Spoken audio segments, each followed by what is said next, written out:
அல்லாஹு ஜல்ல ஷானஹு தஆலா ஷஹ்ரு ரமலான் என்று சொல்லக்கூடிய இந்த மாதத்தை குர்ஆன் அந்த மாதத்திலே இறக்கி அருளப்பட்டது என்பதனால் மிக பெரும் கொண்டாட்டமாக, மிக பெரும் சந்தோஷத்திற்குரிய விதமாக அல்லாஹு ஜல்ல ஷானஹு தஆலா குர்ஆன் இறக்கப்பட்ட அந்த ஷஹ்ரு ரமலானை நீங்கள் கொண்டாடுங்கள்.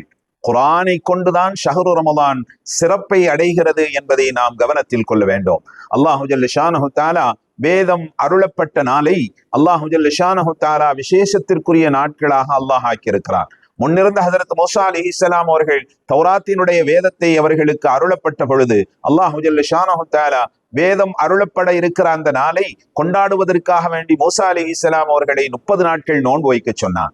30 நாட்கள் நோன்பு வைத்து விட்டதற்கு பிறகு அல்லாஹுவை சந்திக்கிற அந்த சந்தோஷத்தில் தான் குளித்து தான் பற்களை எல்லாம் சுத்தம் செய்த நிலையிலே ஹஜரத் மூஸா அலைஹிஸ்ஸலாம் அவர்கள் அல்லாஹுவை சந்திக்க துர்சினா மலைக்கு சென்ற பொழுது அங்கே அல்லாஹ் தௌராத்தை வழங்கவில்லை, மாறாக மலக்குமார்கள் அங்கே இறங்கி இருக்கிறார்கள்.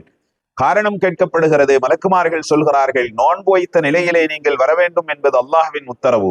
ஆனால் நீங்கள் நோன்பை நிறைவேற்றிவிட்டு பற்களை எல்லாம் சுத்தம் செய்துவிட்டு வந்திருக்கிறீர்கள். மேலும் 10 நோன்புகள் வைக்கும்படி அல்லாஹ் உத்தரவிட்டான்.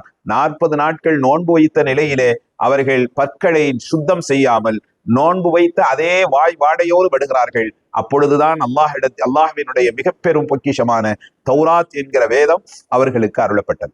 எனவே திருக்குர்ஆன் ஷரீஃப் அருளப்பட்டதனால் தான் ஷஹ்ரு ரமலான் சிறப்பை பெறுகிறது.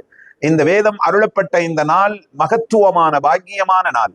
அதற்கு ஒரு உதாரணத்தை சொல்ல வேண்டுமானால், உம்மு ஐமன் ரலியல்லாஹு தஆலா அன்ஹா அவர்கள் நபி ஸல்லல்லாஹு அலைஹி வஸல்லம் அவர்களுடைய மரணத்தின் போது அழுகிறார்கள். சஹாபாக்களுடைய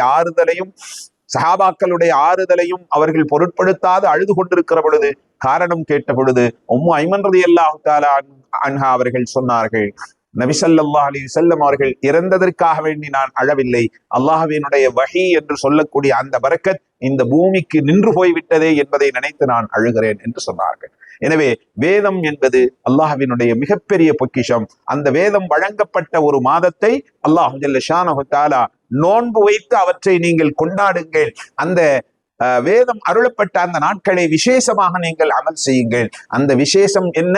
நோன்பு வைத்து பசித்த நிலையிலே இருந்து அந்த கொண்டாட்டத்தை நீங்கள் வெளிப்படுத்துங்கள் என்று அல்லாஹ் நிர்ணயம் செய்துதான் ஷஹ்ரு ரமலான் என்று சொல்லக்கூடிய இந்த மாதத்தில் நாம் வைக்கக்கூடிய நோன்பு.